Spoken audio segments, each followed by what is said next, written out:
The night settles over Palermo like a velvet curtain, softening every sound and stretching shadows across the ancient streets. Warm lamplight spills over cobblestones polished by centuries of footsteps, and the distant hum of scooters fades into a gentle, rhythmic whisper. In this quiet hour, the city feels suspended between the past and the present, holding its breath as though waiting for a name to be spoken. That name, carried in fragments through alleyways and courtyards, seems to belong to someone both real and unreal, Luca Caravetta, the rising ghost of the underworld. Few can agree on when his story truly begins. Some claim Luca's name first surfaced among fishermen who swore they saw him wandering the docks long after midnight, always studying the tides as though searching for hidden messages. Others insist he appeared suddenly, a calm observer lingering at the edges of conversations where powerful men discussed delicate matters. What everyone agrees on, however, is the unusual air surrounding him, a stillness that felt deliberate, almost calculated. Even as a young man, Luca moved with a certainty that suggested he understood Palermo's secret language long before anyone taught it to him. Tonight, as the city settles into its soothing nocturnal rhythm, Luca's presence is felt rather than seen. He has always preferred the quiet vantage points, the rooftops overlooking narrow lanes, the silent church steps where moonlight pools, the overlooked corners where deals are made without a single word spoken. Palermo, for all its beauty, has an undercurrent known only to those patient enough to listen. Luca was one of the few who did. He listened to footsteps, to silence, to tension carried on the wind, and from those subtle cues he learned to navigate a world most never dared approach. Yet Luca did not emerge from darkness without reason. Every whisper of his ascent carries hints of a childhood marked by hardship, silence, and unspoken lessons. People who knew him then recall a boy who rarely raised his voice, who watched others with an intensity far beyond his years. In neighborhoods where survival depended on intuition, Luca's instincts became his strongest armor. Over time, that quiet vigilance shaped him into someone both respected and feared, though at this early point in his journey, he remained more mystery than myth. Palermo simply sensed that something significant was forming around him. Even now, the legend of Luca Caravetta continues to expand through murmured conversations shared in dim taverns and tucked-away courtyards. Some speak of him as a guardian of forgotten neighborhoods, a man who restored balance where chaos once thrived.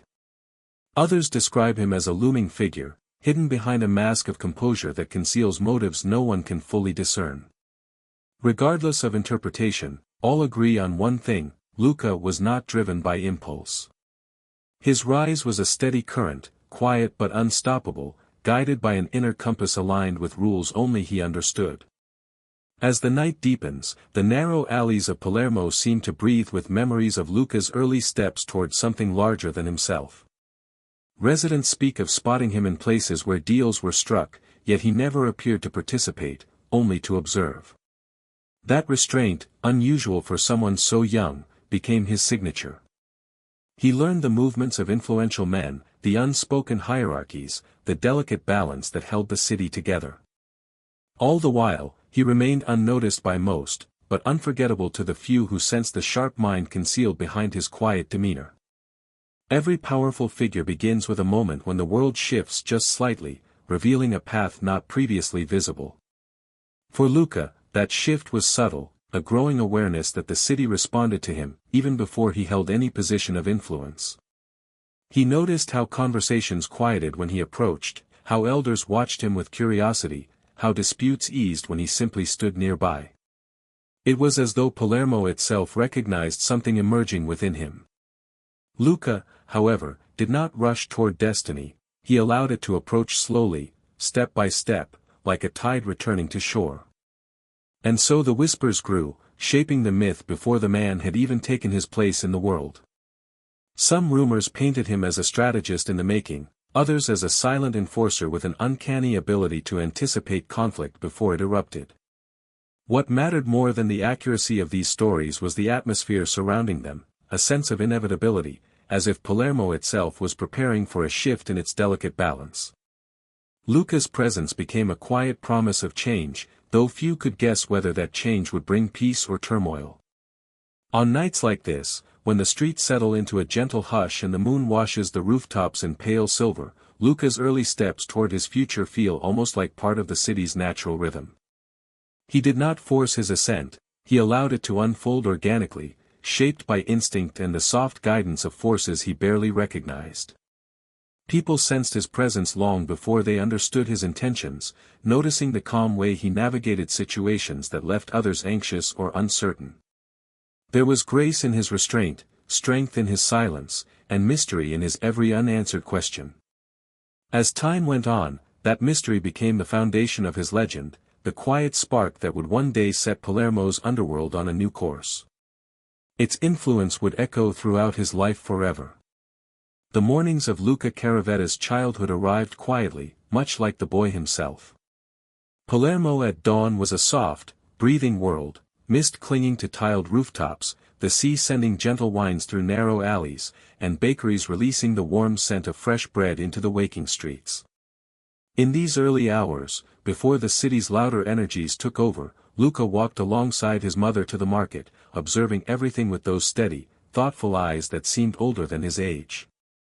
He rarely spoke, but he absorbed the rhythms of the neighborhood the same way others absorbed stories, naturally, without effort. Their home was a small, time-worn apartment resting above a shop that sold fishing nets and ropes. The walls were thin, the rooms few, and the furniture modest, but to Luca it was a sanctuary, a place where he could retreat from the noise of the streets and listen to his mother hum old Sicilian melodies as she cooked. His father had disappeared from their lives before Luca was old enough to form a memory of him, leaving behind only questions and the lingering ache of absence. His mother never spoke poorly of the man, nor did she offer explanations. She simply raised her son with determination, focusing on the future rather than the shadow of the past. What Luca lacked in material stability, he made up for with a sharpness of mind that caught the attention of neighbors. While other children played with pebbles and chased each other through alleyways, Luca watched how merchants argued, how adults negotiated, how tension formed and dissolved in the tiniest gestures. He learned early on that survival in Palermo depended on reading people, recognizing intent behind smiles, danger behind silence, sincerity behind kindness. And he learned these lessons not from books, but from life unfolding around him. His mother noticed this quiet maturity, though she did not fully understand it. She simply felt that her son saw the world differently, more deeply. When she worked long hours washing clothing for wealthier families, Luca kept himself occupied by wandering through familiar streets, encountering the same faces each day, fishermen mending nets, elderly women sitting by windows, children kicking worn-out footballs through dusty courtyards. He became part of the neighborhood's fabric, dependable yet distant, always observing yet seldom joining. But despite his silence, despite the stillness he carried, the neighborhood embraced him. Old shopkeepers saved him small treats, knowing he would accept them with quiet gratitude. Elderly men sitting outside cafes greeted him with nods, sensing something respectable in his demeanor even if they could not name it. Some said he had an old soul, others said he was simply too aware for his age. Whatever the reason, Luca had a way of blending into the environment while simultaneously leaving an impression. A contradiction that would follow him his entire life. The Caravetta home became the center of a kind of informal community kindness. When Luca's mother struggled, neighbors offered small gestures, extra bread, leftover fruit, help repairing something broken. In a city where loyalty was valued as much as heritage, these moments taught Luca the first rules of honor: never forget kindness, never betray trust, and never turn your back on those who stand by you. These weren't lessons written down or spoken aloud, they were lived, felt, absorbed through experience. And in time, they shaped the foundation upon which Luca built everything that followed. One of the most influential figures of Luca's early years was his uncle Matteo, his mother's older brother. Matteo was a quiet, stern man with hands roughened by years of labor and eyes that carried the weight of many untold stories. Though he never claimed to know much about Luca's missing father, he tried to fill the void in his own reserved way. He took Luca on walks through the city, teaching him to notice subtle details others dismissed, the way birds avoided certain rooftops because cats hid there, how wind patterns changed near alley intersections, how people moved differently when they carried guilt. Matteo never explained why these things mattered, he simply pointed them out, allowing Luca's mind to connect the meaning. In the evenings, Matteo would sit with Luca on the balcony overlooking the street below, where neighbors chatted and children played. With a soft voice, he told Luca about the Palermo of his youth, about old traditions, and about the unspoken codes people once lived by. He emphasized dignity, respect, and loyalty, not as romantic ideals, but as the only ways to survive in a world where trust could be both a weapon and a shield. Luca listened intently, absorbing each lesson with a seriousness far beyond his years. School was another world altogether. Luca attended a small, aging schoolhouse where teachers struggled to keep order among restless students. He wasn't the smartest in terms of grades, but he had an instinct for understanding people, something no classroom could measure. Teachers described him as polite, unusually perceptive, and often lost in thought. His classmates sometimes teased him for his quietness, yet they also found themselves strangely respectful of him, though they couldn't explain why. Even as a child, Luca carried an invisible boundary around him, one that demanded space without ever asking for it. Some evenings, when the sun dipped behind the mountains and the sky glowed with fading orange, Luca wandered the city alone. The soft glow of lanterns, the distant ringing of church bells, the cool breeze carrying traces of sea salt, everything felt familiar, comforting. He felt connected to Palermo in a way he couldn't articulate. The city, with all its secrets and contradictions, felt like a living creature whose heartbeat he could hear if he listened closely enough. And Luca listened. Always. Though he could not have known it then, these quiet childhood years, shaped by struggle, community, observation, and subtle lessons, became the foundation for the man he would one day become. The boy who watched from the sidelines learned how power moved through silence, how respect was earned through action rather than noise, and how loyalty formed the backbone of any true alliance. Palermo raised him not with words, but with whispers. Not with comforts, but with truths. And in those truths, Luca found his path long before he ever stepped into the world that awaited him. Luca's first steps toward the underworld were not marked by dramatic confrontations or reckless ambition. Instead, they unfolded gradually, like a quiet tide creeping up a shoreline, almost unnoticed until it had already reshaped everything around it. In his teenage years, when most boys of his age were absorbed in youthful distractions, Luca found himself drawn to observing the subtle currents of his neighborhood, currents that, beneath the surface, were influenced by forces far older and more intricate than anyone openly discussed. And it was within these subtleties that Luca's early crimes, if they could even be called that at the time, began to take shape. He was around 14 when he first became entangled in something more serious than simple mischief. It started innocently, as many things do. A shopkeeper Luca often helped after school asked him to deliver a small parcel to a man waiting near the docks. The request felt harmless, the parcel was light, wrapped in plain brown paper, and the shopkeeper, a man Luca respected, spoke of it casually. Deliveries were part of life in a tight-knit neighborhood where errands crossed paths with unspoken arrangements. And so Luca agreed, without knowing that this simple exchange was his initiation into a world where nothing was ever as innocent as it appeared. When he reached the docks, the man waiting for him was not unfamiliar. Luca had seen him speaking with men in expensive coats, always keeping to the edges of conversations, always observing, much like Luca himself. The man accepted the parcel with a nod, slipped Luca a few coins, and sent him back with no further instructions. There were no threats, no warnings, nothing sinister. But something changed that day. Word traveled faster than Luca expected. By the evening, several figures around the neighborhood looked at him differently, not with suspicion, but with recognition. As though they had seen a door opening behind him. At first, Luca didn't fully grasp what he had done. But he understood enough to know that he had crossed into a space where the rules were different. And with that understanding came the first stirrings of caution. Matteo, his uncle, noticed the slight shift in his demeanor, the way Luca scanned crowds with more intention, how he seemed more attuned to what people were saying and not saying. Though Matteo said nothing, the silence between them grew heavier, filled with questions neither dared voice. What followed were a series of small tasks, each one subtly testing Luca's reliability, judgment, and discretion.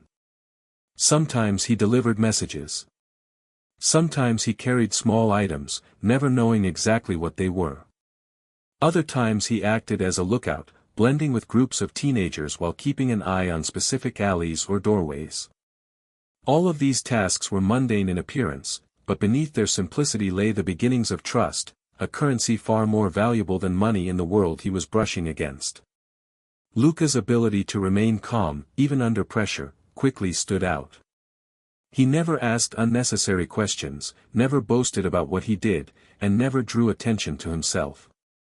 His quiet nature, once seen as a quirk of personality, became a valuable trait. Word began to spread not about the boy who delivered bread for his mother, but about the young man who could be trusted to do small but important favors without creating complications. Yet with each task came new doubts. Luca did not enjoy the feeling of stepping into shadows he didn't fully understand. There were nights when he lay awake, staring at the ceiling of his modest room, wondering if he was betraying the principles his mother and uncle had instilled in him.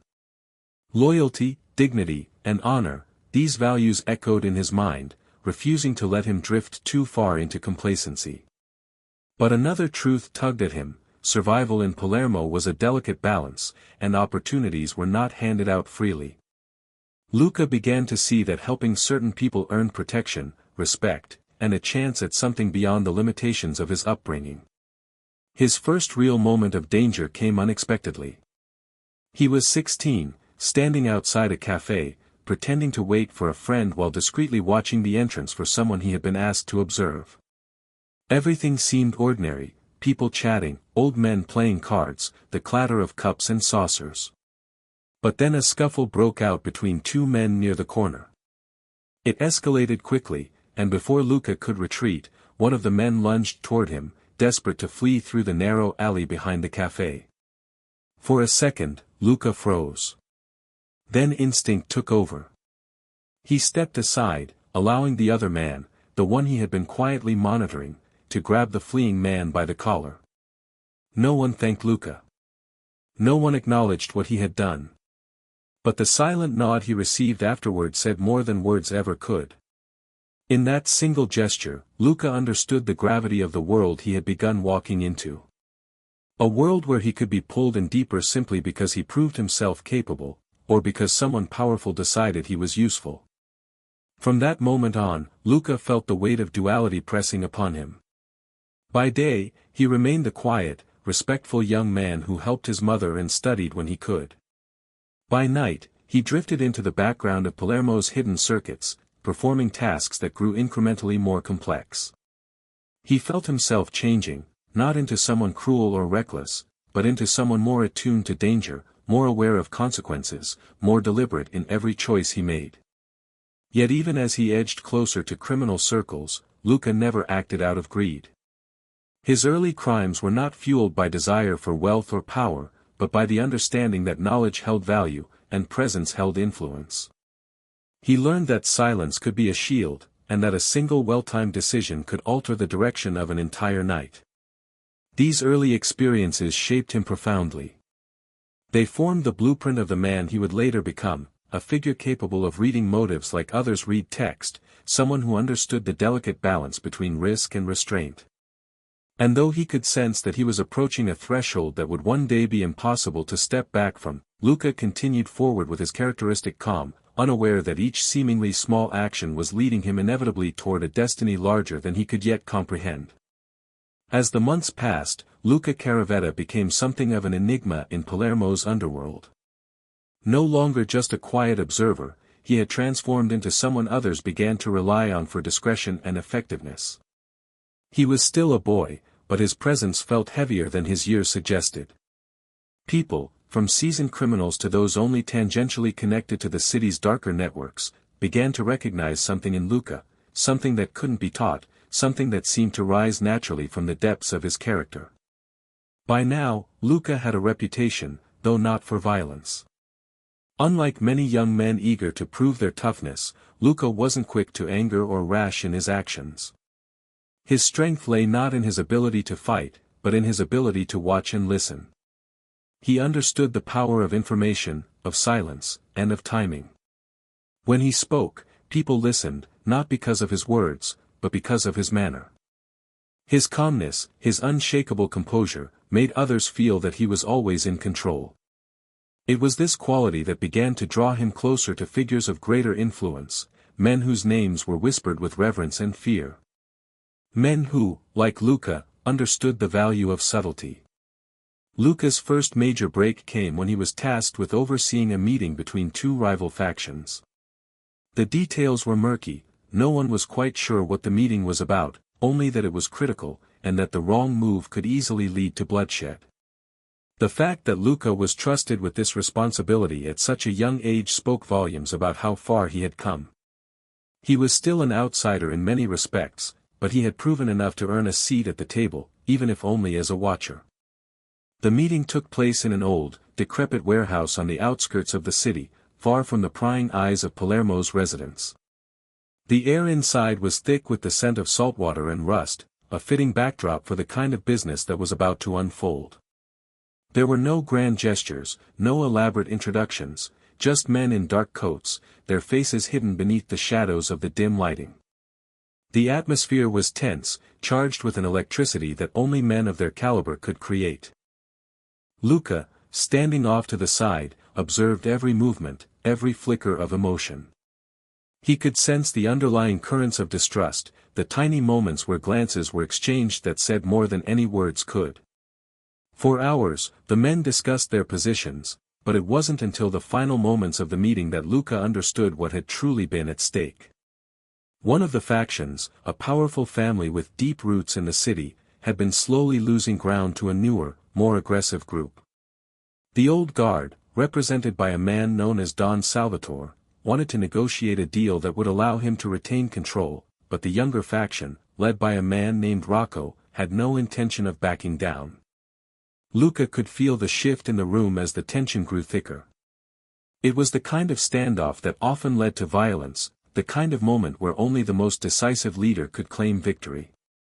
But Luca, ever the observer, recognized something others missed. He understood that the true battle wasn't about power or territory, it was about ego. Both men wanted to appear in control, both needed the upper hand. So, without speaking a word, Luca stepped forward, offering a quiet solution that no one had anticipated. He proposed a middle ground, an arrangement that didn't favor either side but instead created a situation where both could claim victory without any significant loss. It was a delicate balance, one that required a deep understanding of the personalities involved, but Luca's quiet proposal was exactly what the room needed. The meeting ended without violence, the two factions agreeing to terms that allowed them both to walk away feeling like they had won, even if they hadn't. Luca's role in the meeting went largely unacknowledged, but it didn't need to be acknowledged. In the underworld, the success of a negotiation was often more important than who had orchestrated it. What mattered was that things were settled without bloodshed, that the right outcome was reached. And for Luca, that was the moment he knew that his path had truly shifted. He had proven something not just to others, but to himself. He could handle the complexities of power, not through force or intimidation, but through understanding, through subtlety, through a kind of quiet strength that few others possessed. That evening, as Luca walked back through the quiet streets of Palermo, his mind replayed the events of the day. He knew that this was just the beginning, that the games he had just witnessed were only the surface of a much deeper game.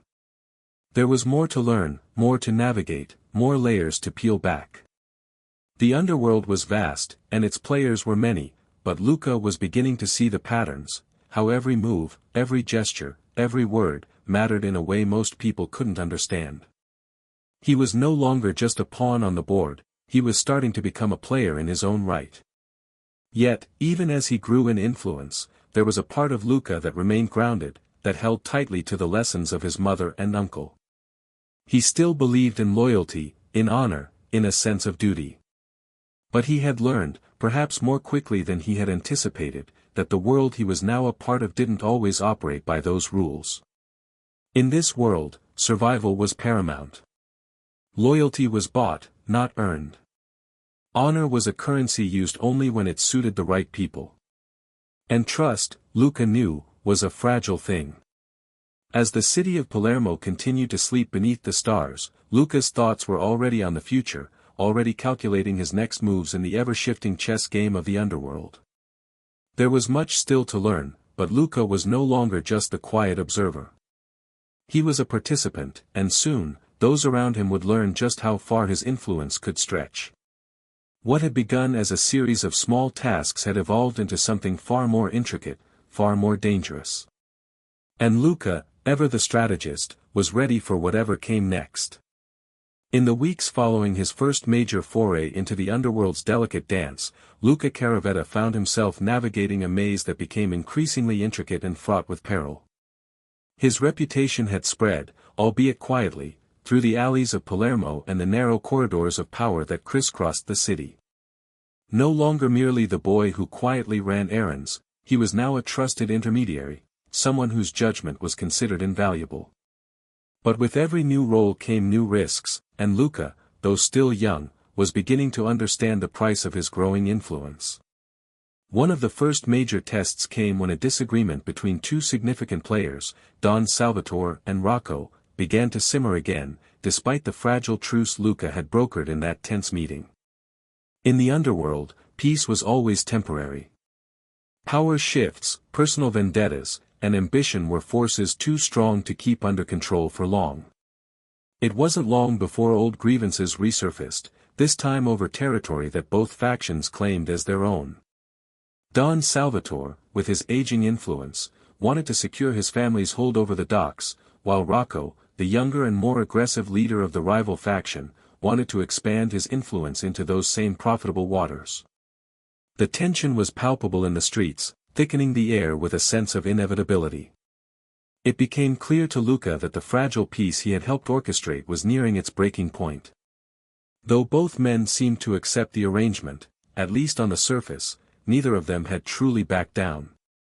Now, as the temperature of the conflict rose once more, it was evident that a new solution was needed, one that could prevent the bloodshed that everyone knew was coming. But this time, the stakes were higher. The city's power structure was beginning to shift, and Luca could feel it in his bones. Palermo was changing, and with it, the rules that had governed it for so long. It was at this moment that Luca received an invitation to meet with Don Salvatore privately. The old man, a figure whose name was whispered with a mixture of respect and fear, had been watching Luca for some time. Despite the distance he maintained from the young man, Don Salvatore knew that Luca had something many others didn't, an understanding of people that seemed instinctual. He also knew that Luca, though still a newcomer, had the potential to influence the outcome of this brewing conflict in a way few could. The meeting took place in a quiet, secluded room in one of the oldest buildings in Palermo. The air was thick with the scent of aged wood and burning incense, and the sound of distant waves crashing against the shore reached their ears like a lullaby. Don Salvatore sat behind a heavy oak desk, his features softened by age, but his eyes sharp and calculating.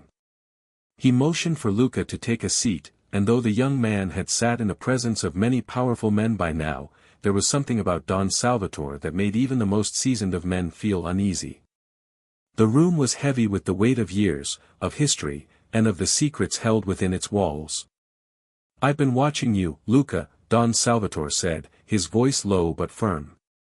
"You have a knack for reading people, for understanding things most men can't. That's a rare gift, especially in our world." He leaned forward slightly, his eyes narrowing. "But it's also a dangerous one." Luca remained silent, his gaze steady. He had learned long ago that in the presence of power, silence was often the most valuable tool. The Don continued. "There's a storm coming, and I need someone like you to help navigate it. I know you brokered a peace between Rocco and myself, but this isn't something that can be settled by a few kind words. No, this will require a different kind of thinking. A new solution." His eyes flickered with something almost like a challenge. "Are you up to it?" Luca could feel the weight of the moment. This wasn't just a casual request, it was a turning point, a chance to prove himself in a way that could shape his future in Palermo. But he also knew that to accept was to step fully into a world that would never let him back out. "I'll do what's needed," Luca replied, his voice steady. "But I need to understand the full picture. What are we really dealing with here?" Don Salvatore's expression softened, and for a moment, the facade of the cold, calculating mafia boss slipped away. "I've been in this game longer than you've been alive, Luca. I've seen alliances forged and broken, families built and destroyed. But the truth is, power in Palermo is like the sea, it can't be controlled, only understood." He paused, his gaze distant, as if recalling some long-buried memory. "Rocco's not just a challenge for my family. He's a challenge for everything I've worked for. And if we don't stop him now, he'll be the one to rewrite the rules of this city." Luca nodded, understanding the gravity of the situation. This wasn't just about territory, it was about legacy. Don Salvatore was fighting to preserve a way of life that was rapidly disappearing, and Rocco's rise threatened to overturn everything. In the days that followed, Luca found himself at the center of a delicate web of negotiations, alliances, and manipulations. He had always known that the world he was entering was complex, but now, he was seeing the intricacies up close. The people he had once regarded as distant figures were now his peers, with their own agendas and motivations. Luca quickly learned that the key to surviving in this world was not just knowing what to do, but knowing when to act and, perhaps more importantly, when to wait. He spent hours meeting with Rocco's lieutenants, listening more than speaking, allowing the younger faction's key players to reveal their own weaknesses. Rocco, for all his ambition, was not as clever as he believed. His desire for power blinded him to the subtleties of negotiation, to the delicate balance of respect and fear that kept the underworld in check. Luca saw through his bluster, recognizing that Rocco's eagerness to dominate was both his strength and his downfall. It was during one of these meetings that Luca realized something crucial. Rocco wasn't interested in ruling Palermo, he was interested in reshaping it according to his own image, disregarding the traditions that had held the city together for centuries. Don Salvatore's reign, though old and fading, represented the last bastion of the old ways, ways that Luca had come to understand were essential to the delicate balance of power. With this realization, Luca devised a plan. It would not be easy, nor would it be without risk, but it was the only way to prevent the bloodshed that seemed inevitable. He proposed a new alliance, one that would unite both factions under a single banner, but with a twist. Instead of fighting for dominance, they would share power in a way that respected the old traditions, ensuring both sides had something to gain without tearing the city apart. When Luca presented the plan to Don Salvatore, the old man listened carefully, his sharp eyes narrowing as he processed the idea. For a long moment, the room was silent, filled only with the sound of distant waves and the rustling of paper. Finally, Don Salvatore nodded. "You're a clever one, Luca," he said, his voice tinged with both approval and wariness. "Let's see if your plan can hold water." The days that followed Luca's proposal were filled with a quiet tension, a kind of heavy anticipation that lingered over Palermo like the fog rolling in from the sea. The city, ever accustomed to conflict and rivalry, seemed to hold its breath, waiting to see whether the fragile peace Luca had brokered would hold or if, once again, the streets would run red. It was a time of uncertainty, but Luca's mind remained calm, focused on the intricate web he had woven.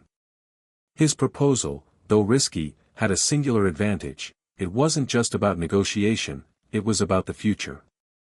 It promised not only peace but a new order, one that could unite the factions without erasing the power dynamics that had existed for generations.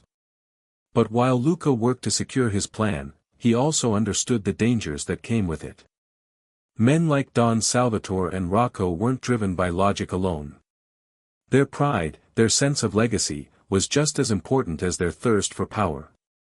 Any misstep could lead to a total collapse of the delicate arrangement he was trying to maintain. And so, Luca found himself in a position that was both precarious and essential. He was the mediator, the bridge between two warring worlds, each of which viewed him with a mixture of curiosity and suspicion. The first hurdle was Don Salvatore. The aging Don, who had been the undisputed power in Palermo for so many years, was no stranger to compromise. But he was also a man of pride, and pride could be a dangerous thing in the underworld. When Luca presented his plan to the Don, there had been a brief but telling silence. The old man studied him with the intensity of a lion sizing up a potential threat. Finally, he had spoken. "You're offering a way to share power, Luca. You understand what that means, don't you?" Don Salvatore's voice was thick with both challenge and curiosity. Luca had nodded, unwavering. "It means survival, Don Salvatore. It means the city doesn't burn in the process. It means your legacy doesn't fade into nothing." The Don's eyes had narrowed, and Luca could feel the weight of the decision pressing on him. But it wasn't just about convincing Don Salvatore. It was also about Rocco, the young lion who had already begun to stir the pot of power in Palermo, eager to make his mark. Rocco's faction was a different kind of beast entirely. Unlike the old guard, Rocco was brash, impulsive, and driven by ambition rather than tradition. He had no patience for the politics of negotiation, no love for the compromises that came with peace. His rise had been fast and brutal, and he was known for his ruthlessness in the streets. But what Luca had come to realize was that Rocco, for all his swagger, was not untouchable. His inexperience and hot-headed nature were as much a liability as they were an asset. And it was this very inexperience that Luca knew how to exploit. The meeting with Rocco was scheduled in secret, away from the eyes of both their factions. It was in a hidden basement beneath a cafe, the kind of place that smelled of stale smoke and cheap wine, where business could be done without the risk of prying ears. Rocco, dressed in his usual dark, expensive clothes, leaned back in his chair, his eyes scanning Luca with a mixture of suspicion and defiance. There was no room for pleasantries in Rocco's world, and Luca knew this well. "You've got something to say, Luca." Rocco's tone was sharp, impatient. Luca took his time. He had learned that when dealing with men like Rocco, it was best to speak slowly, carefully, and without emotion. "I've come to offer you a way out," Luca began. "A way to build your power without tearing the city apart." Rocco scoffed, leaning forward. "I don't need anyone telling me how to build my power, least of all you. I've done just fine on my own." Luca nodded, acknowledging Rocco's point, but his next words came with the weight of truth.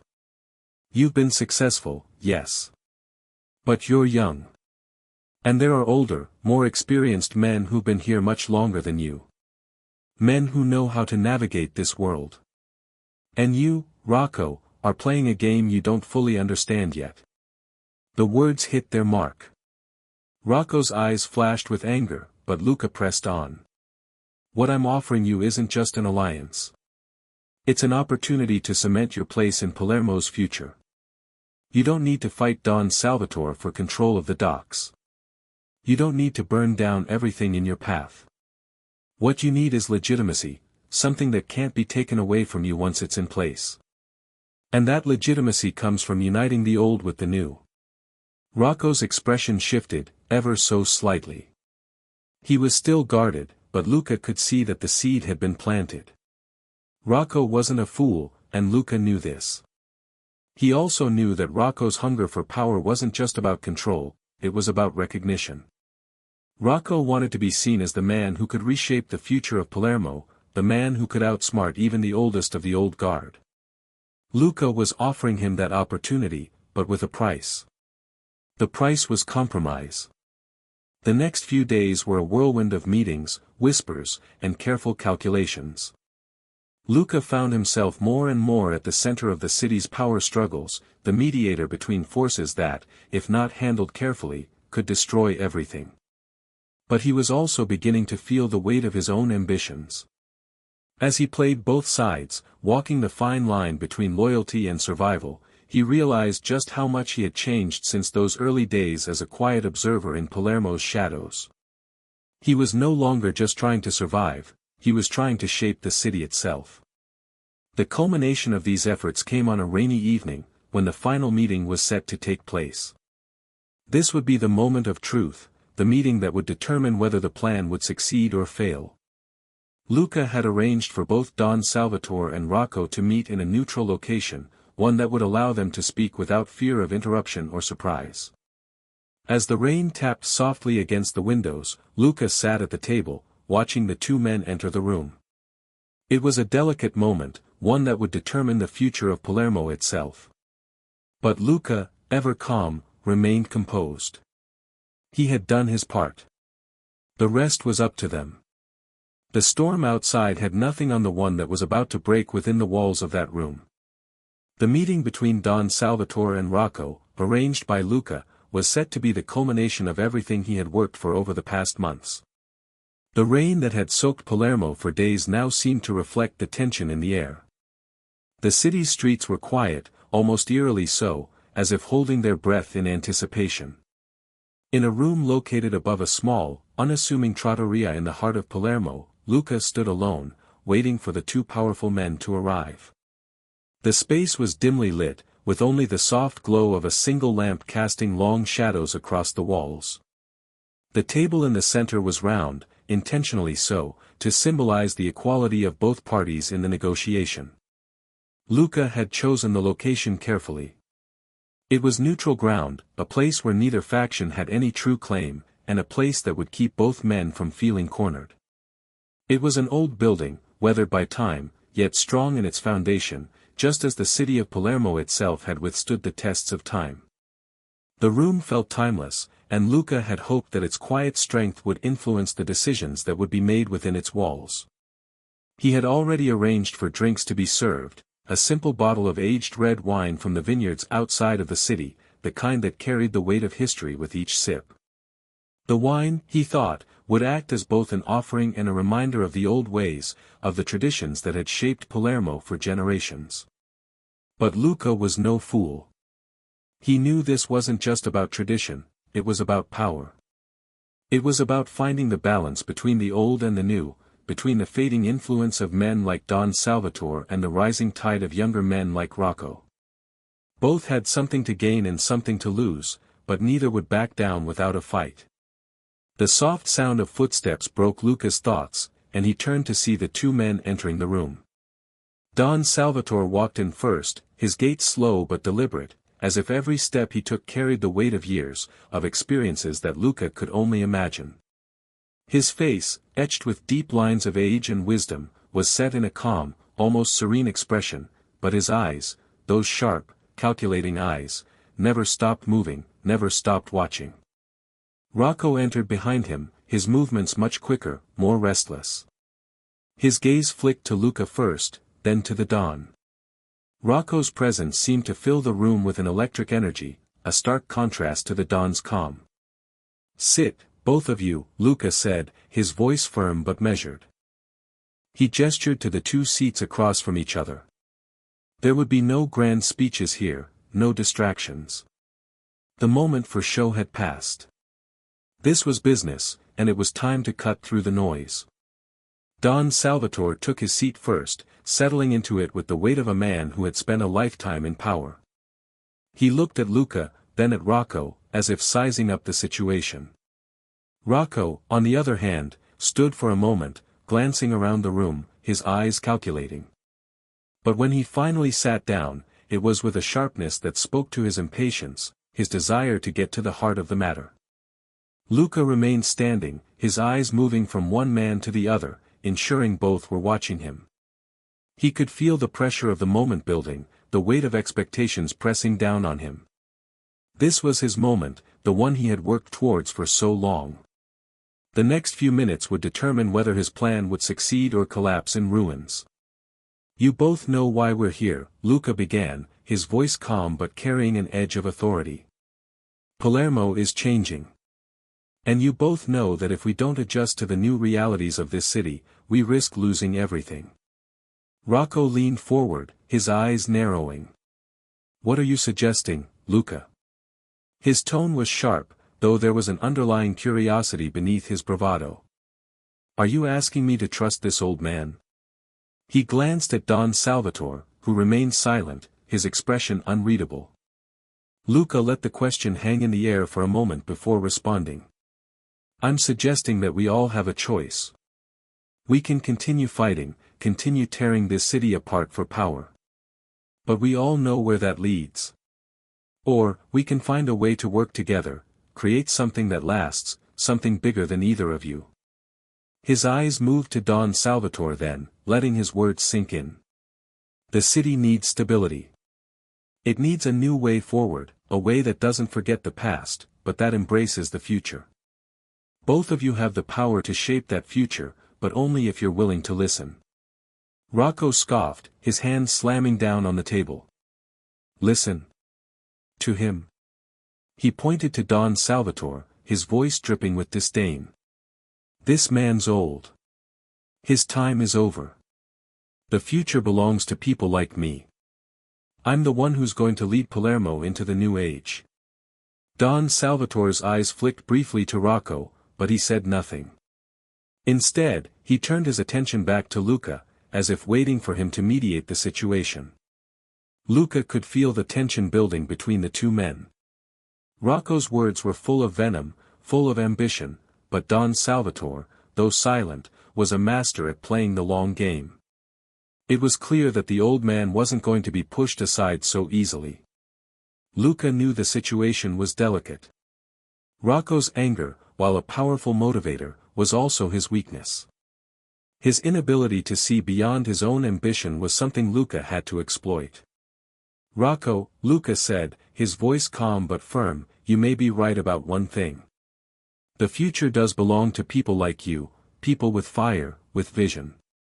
But without the foundation that Don Salvatore has built, without the network of allies and respect that comes with age, you won't have a future to lead. Rocco's jaw tightened, but Luca didn't back down. And Don Salvatore, he continued, while your experience is invaluable, the world you grew up in is changing. The old ways aren't enough anymore. You need the energy, the ambition of men like Rocco to carry your legacy forward. The silence in the room was palpable. For a long moment, neither man spoke. Luca could see that the seeds of doubt had been planted in both of their minds. Don Salvatore was too cautious to dismiss Rocco's potential outright, and Rocco, despite his bravado, couldn't ignore the weight of the history Don Salvatore represented. Both men knew that they had to adjust, that they had to find a way to coexist. But the question was how. Luca took a deep breath, letting the moment linger before speaking again. What I'm proposing isn't easy. It's not a simple deal. It's a partnership. A partnership that unites the old and the new. You will share power, share control, in a way that hasn't been done before. But it will allow you both to protect what you've built and shape what's to come. Don Salvatore's eyes flicked to Luca, and for the first time in the meeting, a small nod of approval passed between them. It was a sign that Luca's words had found their mark. Rocco, however, was still fuming, his fists clenched on the table. He wasn't convinced yet, and Luca could feel the resistance in the air. But Luca knew that the seeds had been planted. He knew that once the wheels of negotiation were in motion, there was no turning back. The meeting wasn't over yet, but it had begun. And in the underworld of Palermo, that was often the hardest part, the moment when everything shifted, when the players began to realize that the game had changed forever. As the days passed after the meeting between Don Salvatore and Rocco, the city of Palermo seemed to hold its breath.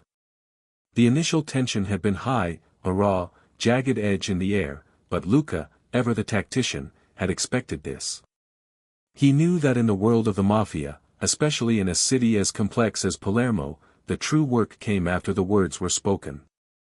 It was one thing to sit at a table and negotiate, it was another to convince two powerhouses like Don Salvatore and Rocco to set aside their pride and work together. The war between tradition and ambition wasn't just fought with words, it was fought with actions, with alliances, with subtle gestures that spoke louder than any threats or promises. In the days following the meeting, Luca took the reins. He was no longer just a young intermediary trying to earn his place in Palermo's criminal underworld. Now, he was something else entirely, a force, a man who could balance both sides of the scale with a delicate precision that both men respected. Luca's approach was calculated, and he understood the nuances of power better than most. What had begun as a proposal had evolved into something much larger, a delicate negotiation that required not only his skills but also his patience. While Don Salvatore retreated into the shadows, allowing the dust to settle, Rocco was restless. He could feel the shift in the air, and though he had not agreed to the deal entirely, the idea of sharing power with someone like Don Salvatore gnawed at him. Rocco was young, hungry, and filled with a desire to carve his name into the history of Palermo.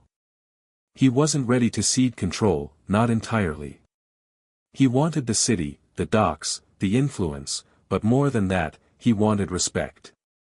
Luca understood this all too well, and so he worked in the background, carefully planting seeds in Rocco's mind, reinforcing the idea that power wasn't just about force, it was about strategy, and alliances could provide a strength that no single individual could achieve alone. Rocco's lieutenants, too, were beginning to question their leader's approach. The aggressive tactics, the constant show of force, they were effective, but they were also exhausting, and more importantly, they made enemies in places that were far more dangerous than the streets. Luca knew that Rocco's inner circle was full of ambition and ego, but it was also full of men who, like their leader, craved more than just power. They craved stability. And that's where Luca saw his opening. He began meeting with Rocco's men in private, offering them an alternative vision, one where they didn't have to fight every step of the way, one where their leader could rise to the top without leaving a trail of destruction in his wake. It was a subtle manipulation, one that took patience.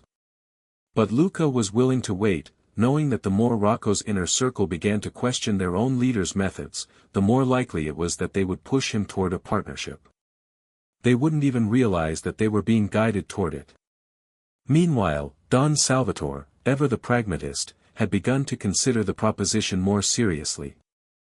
Though the old man had a deep mistrust for Rocco and his kind, he could not deny the changing dynamics in Palermo. The younger generation, the ones like Rocco, were gaining ground, and if he did not find a way to adapt, Don Salvatore knew he risked losing everything. But the thought of sharing power, of compromising, still stung. It wasn't easy for a man who had built an empire with his own blood, sweat, and cunning to suddenly think of a new kind of partnership, one that would involve a rival faction, especially one as brash and unpredictable as Rocco's. Luca, ever the mediator, understood that Don Salvatore's trust in him was fragile. The old man had seen too much of the world to believe in easy solutions, and he had witnessed countless betrayals disguised as alliances. So, Luca didn't push. He simply kept offering the right assurances, making sure that every step forward felt like a choice, not a concession. He reminded Don Salvatore that his legacy was at stake, that by embracing the younger generation, by finding a way to shape the future, he could preserve everything he had built. In a way, Luca wasn't just negotiating peace between the two factions. He was selling Don Salvatore on the idea that his legacy could be secured not by fighting the future, but by shaping it. Then came the moment of reckoning. It was another rainy evening, and Luca had called both men to meet again. This time, it was not in the neutral ground of the trattoria, but in a more personal space, a hidden room beneath one of Don Salvatore's estates. The air was thick with the smell of damp earth and the lingering scent of cigars, a reminder that in this world, the past always hung close, like a shadow. Luca sat at the head of the table, his posture straight, his hands folded in front of him. Don Salvatore arrived first, as always, his presence calm and imposing. Rocco came shortly after, his steps heavier, as if the weight of the decision he was about to make had already begun to press down on him. The two men exchanged a glance, and for a moment, there was a palpable tension between them. It was the kind of silence that spoke volumes, neither willing to speak first, neither willing to back down. Luca broke the silence. This is it. This is the moment that will define your futures. Both of you. The question is not whether we can work together, but whether you're willing to look beyond your own desires for the greater good of Palermo. Rocco's eyes flickered with annoyance, but he stayed silent. Don Salvatore, however, seemed to consider Luca's words carefully. "And what exactly is this greater good you speak of?" Don Salvatore asked, his voice low, yet sharp. Luca met his gaze with unwavering resolve. "The future. You both know that Palermo is changing. The way things were done, the old power structures, they're crumbling.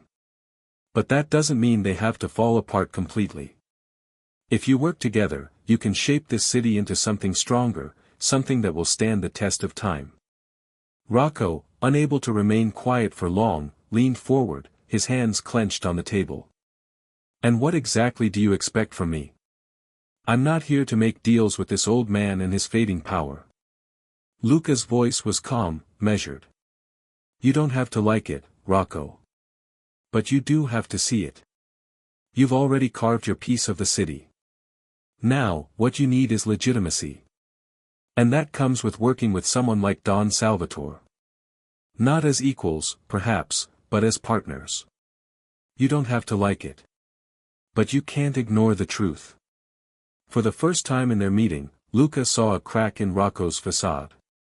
It wasn't much, just a brief moment when his gaze faltered, but it was enough. Don Salvatore, too, seemed to be weighing the words. Luca didn't push further. He knew that the most important part of negotiation wasn't forcing a decision, but allowing it to unfold at its own pace. It was about letting the tension, the uncertainty, build to a point where it felt like the only option was compromise. The next few minutes were filled with silence, broken only by the distant sound of thunder rolling in from the horizon.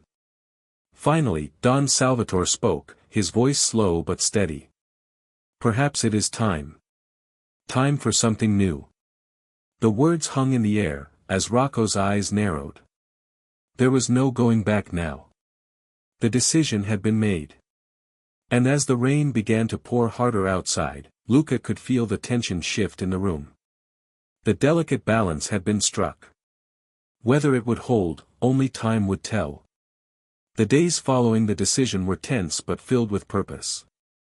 The initial shock of the arrangement between Don Salvatore and Rocco had worn off, leaving behind an uneasy calm.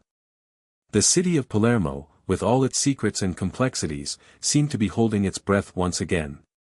The fragile alliance Luca had helped forge was still in its infancy, and though both men had agreed to the terms, there was an undeniable undercurrent of suspicion that ran through everything. Luca, more than anyone, understood that peace was not something that could be taken for granted in Palermo. The underworld, like the city itself, was in constant flux. The balance of power shifted with every whisper, every deal, and every betrayal. Even though Don Salvatore and Rocco had shaken hands and sworn to work together, Luca knew that nothing was ever truly certain in this world. The cracks in their relationship, Don Salvatore's traditionalism and Rocco's ambition, were still very much present, just waiting for the smallest spark to turn them into an inferno. Luca was a careful man, and he had long since learned the importance of moving in the shadows, observing, listening, and letting events unfold without forcing them. He knew that the next few weeks would be critical. He had done his part by facilitating the agreement, but now it was up to Don Salvatore and Rocco to prove that their fragile alliance could survive the inevitable challenges that would come. The first test came not long after the meeting, when a shipment of goods, smuggled goods, to be precise, was intercepted by a rival faction. The cargo, meant for Rocco's men, had been seized by a group that was not aligned with either of the two factions. It was a deliberate act of aggression, one that threatened to undo all the work that Luca had put into securing peace. It wasn't just a stolen shipment, it was a message. The kind of message that said, "You're not in control. You're not untouchable. We're watching." Rocco, naturally, was furious. His temper flared instantly, and he was ready to respond with force. He wanted to take the streets and make an example of anyone who dared challenge him. But Luca, who had seen the consequences of rash decisions too many times, knew that the worst thing they could do in this moment was act out of anger. What Rocco didn't understand, what he could never fully appreciate, was the delicate nature of the situation. He could burn the city down in his pursuit of power, but he would also burn everything he hoped to build. The rival faction, whoever they were, had just provided him with an opportunity to show his strength, but it also represented a threat that could shatter the fragile peace Luca had helped broker. Luca met with Rocco alone, in the dim back room of a tavern on the outskirts of Palermo. It was far from the grandeur of the mafia boardrooms, but that was precisely why Luca chose it. The low-key atmosphere would force Rocco to listen, away from the eager eyes of his lieutenants and the pressure of his own men. Luca leaned in, speaking in a tone that was both calm and insistent. "This isn't the time for revenge, Rocco," Luca said, his voice measured but firm. "You're angry, and rightfully so. But taking the streets and reacting with violence is exactly what they want. They want you to lose your cool, to start a war. That's what they're counting on." Rocco's fists clenched, his body tense with frustration. "They steal from me. And you want me to turn the other cheek? Is that what you're saying?" Luca leaned back slightly, his eyes steady. "No, I'm saying that if you strike back impulsively, you'll create a vacuum. They'll know you're weak because you're reacting to their provocation. You need to think bigger. You need to send a message that doesn't just show power, but intelligence. Control. Discipline." Rocco's gaze remained hard, but Luca could see the flicker of understanding. He wasn't just another hothead with a chip on his shoulder. Beneath the bravado was a mind that could be shaped, a mind that could be convinced that there was a better way to handle the situation. It was all about strategy, about ensuring that the response wasn't just retaliation, but a calculated move that reinforced Rocco's control over the streets without overstepping into chaos. "What do you suggest?" Rocco asked, his voice quieter now, though still tinged with impatience. Luca smiled, knowing that he had shifted the dynamic. "We'll find out who did this, quietly. And when we do, we'll make sure they understand the consequences of messing with us. But we won't burn down their entire operation. We'll let them keep their territory, their goods, but we'll take something from them that they can't afford to lose." It was a plan that was both simple and elegant, a strike that would hit at the heart of the rival faction's pride without risking everything. Rocco, after some thought, reluctantly agreed. The raid would be swift, precise, and, above all, controlled. As the operation unfolded in the coming days, Luca watched from the sidelines, carefully orchestrating events from the shadows. His plan had worked flawlessly. Rocco's men had managed to track down the perpetrators without raising suspicion.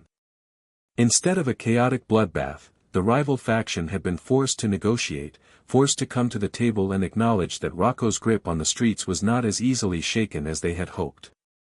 The message was clear: challenge him, and there would be consequences, but those consequences would be calculated, measured. Rocco had shown his strength, but he had also shown his mind. When it was all over, and the dust had settled, Rocco came to Luca with a different expression, a grudging respect in his eyes.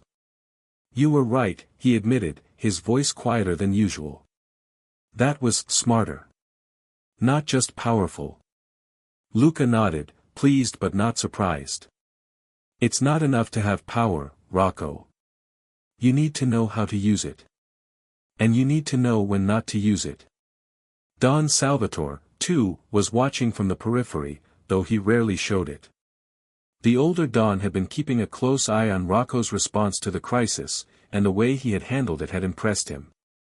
It wasn't just the action itself, but the fact that Rocco had listened, that he had held back, that he had chosen the path of strategy over brute force. Don Salvatore had seen this type of restraint before, and in his eyes, it was a mark of true leadership, one that balanced the wisdom of experience with the boldness of youth. But even as Luca celebrated this small victory, he knew that there was much more work to be done. The city was still a powder keg, and while Rocco had proven he could act with restraint, there was no telling when his temper would flare again. Don Salvatore, too, was still a wild card. He had agreed to the partnership, but his pride and his years of experience had a way of making him reluctant to fully relinquish control. Luca, for his part, continued to work in the shadows, keeping the fragile piece together, ensuring that each decision, every small action, reinforced the delicate balance he had created. The future of Palermo was still uncertain, and though the alliance seemed strong for now, Luca knew that in this world, nothing was ever truly safe. But one thing was certain: for the first time in a long while, Palermo had a chance at something resembling stability, a chance to build something that could outlast even the darkest of times. The tension in Palermo had not entirely disappeared, but there was a noticeable shift in the atmosphere.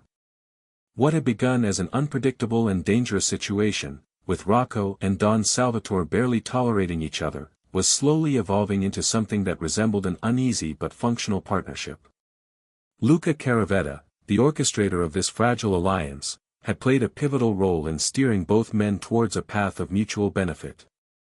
But despite the victories, small as they were, the true test of this fragile peace was yet to come. The underworld of Palermo, like the city itself, was unpredictable. A storm could brew in a heartbeat. The silence of one day could quickly turn into the chaos of the next. The forces that moved beneath the surface were always shifting, always working to disrupt whatever semblance of order had been created. This was something Luca knew all too well. He had learned to walk the line between power and chaos, a line that required constant vigilance, patience, and the ability to adapt to any situation. He understood that even the smallest crack in the facade could be exploited by those who were watching, waiting for their moment to strike. It was in this environment that the next challenge emerged, one that would test not only Luca's abilities but also the true strength of the alliance between Rocco and Don Salvatore.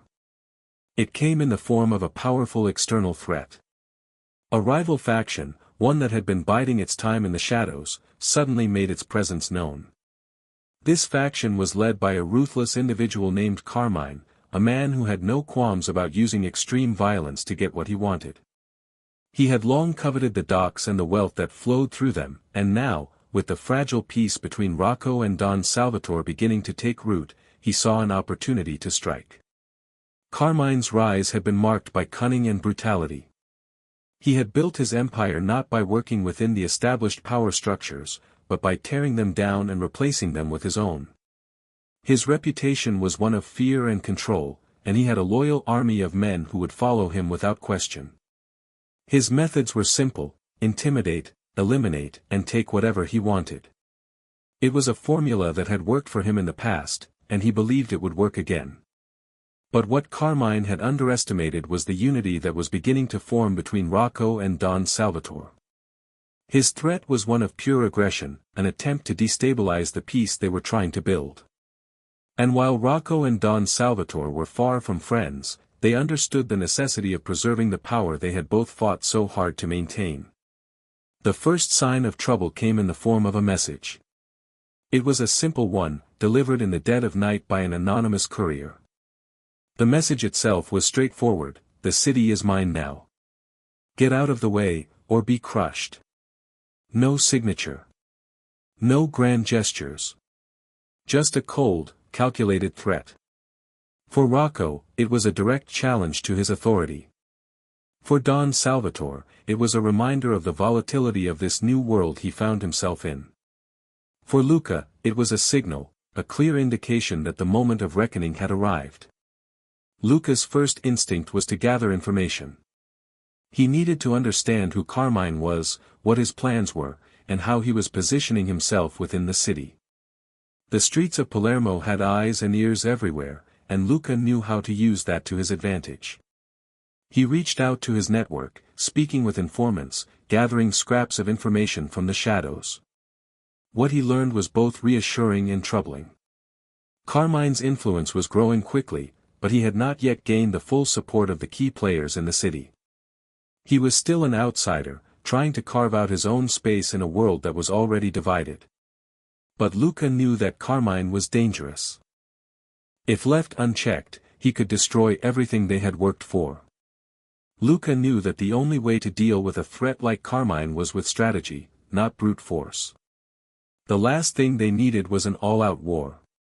Rocco, though impulsive, understood the need for caution. But it was Don Salvatore who would prove to be the most difficult to sway. The old Don had fought for control of Palermo for decades. He had seen many threats come and go, and his pride often led him to believe that he could handle anything on his own. Luca understood this. He also understood that Don Salvatore's pride was both a strength and a weakness. If Luca could not convince him to approach this threat with patience, the entire alliance could unravel. The next meeting between Luca, Don Salvatore, and Rocco took place in the same room beneath the estate where they had first negotiated their uneasy truce. This time, however, the mood was different. There was no sense of cautious optimism. The threat from Carmine had cast a shadow over everything. As they sat around the table, the tension was palpable. Rocco spoke first, his voice filled with barely contained anger. "We can't just sit here and do nothing. We need to act. If we wait too long, Carmine will take everything. We need to hit him hard, right now." Don Salvatore, ever the realist, remained silent for a moment, his fingers tapping lightly on the table. "And what would that do, Rocco?" he asked, his voice low but firm. "You think if we strike now, it'll end there? This city will be in chaos. And for what? For control of the docks. We've fought long enough to earn what we have." Luca watched the exchange closely, waiting for the right moment to intervene. Rocco's impatience was understandable, but it was also reckless. Don Salvatore, though cautious, was too focused on preserving the status quo. They needed to find a middle ground, and fast. "We don't have the luxury of waiting, Don Salvatore," Luca said quietly, but with authority. "Carmine is gaining ground, and if we don't act decisively, he will destabilize everything. But a head-on assault isn't the answer. It'll only play into his hands." Don Salvatore turned to Luca, his gaze sharp. "What do you suggest, Luca?" Luca took a deep breath, organizing his thoughts. "We need to send a message, but we need to be smart about it. We don't need to destroy Carmine's operation outright, but we need to show him that we are not afraid. We need to make him realize that his threats mean nothing in the face of our unity." Rocco, though still seething, nodded reluctantly. "What's the plan?" Luca smiled, a rare moment of satisfaction crossing his face. "We hit him where it hurts, but we do it with precision. We target his key suppliers, his routes, his enforcers. We let him know that we control the city, not him. We don't fight his army head-on. We starve him. We undermine him quietly, until he has no choice but to come to the table." The plan was audacious, but it was the only option that made sense. It would require careful coordination, a network of trusted men who could execute the strategy without drawing attention. The key would be patience, moving slowly, carefully, so that Carmine never fully realized what was happening until it was too late. The next few weeks were a blur of activity. Luca worked tirelessly, pulling together a team of skilled operatives who could carry out his plan without drawing unwanted attention. As the days passed, Rocco began to see the wisdom in Luca's approach. The strikes were subtle, cargo shipments disappearing, small shipments of arms vanishing without a trace, rival enforcers mysteriously turning up dead or missing. Nothing that could be directly traced back to their alliance, but enough to send a message to Carmine: Palermo was not his to take. Meanwhile, Don Salvatore, though still hesitant, began to see the effectiveness of the strategy. The city's underworld had started to notice the disruptions to Carmine's operation, and whispers began to circulate that the once unstoppable upstart was faltering. Slowly but surely, Carmine's confidence began to crack. And yet, the storm was far from over. The silence that followed Luca's strategic moves was more unsettling than anything. The subtle pressure he had applied to Carmine's operations was beginning to take its toll, but the rival faction had not yet broken. Instead, they had become even more paranoid, more desperate. Carmine, ever the man of action, had quickly realized that something was amiss. The careful disruptions to his network, his shipments, his contacts, his men, were too precise, too deliberate to be mere coincidence. It didn't take long for him to suspect that someone was trying to undermine him from within the shadows. Luca had known this would happen. In the game they were playing, the nature of the underworld was as much about perception as it was about power. Carmine was not a man who would accept weakness, nor would he sit idly by while his empire was being chipped away. He would respond, perhaps not immediately, but when he did, it would be with force. And that was the key to Luca's strategy. By causing just enough disruption to rattle Carmine's confidence, they had forced him into a corner. But the real test was whether they could keep him there. For now, though, the city of Palermo remained quiet, holding its breath. In the aftermath of the calculated strikes, Luca continued to watch, ever vigilant, waiting for the next move. The streets had a way of speaking to him, the whispers of the city always close enough for him to hear. His network of informants, men and women who knew the pulse of the underworld, provided him with snippets of information, ranging from mundane rumors to vital intelligence that could shape the future of the city. One of the most valuable pieces of information came from an unlikely source, a former associate of Carmine, a man who had once worked under him but had fallen out of favor.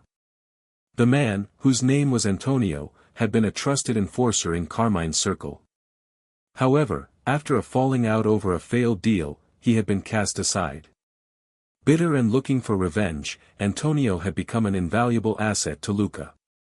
He knew Carmine's inner workings better than anyone, and his information about Carmine's next moves could prove crucial.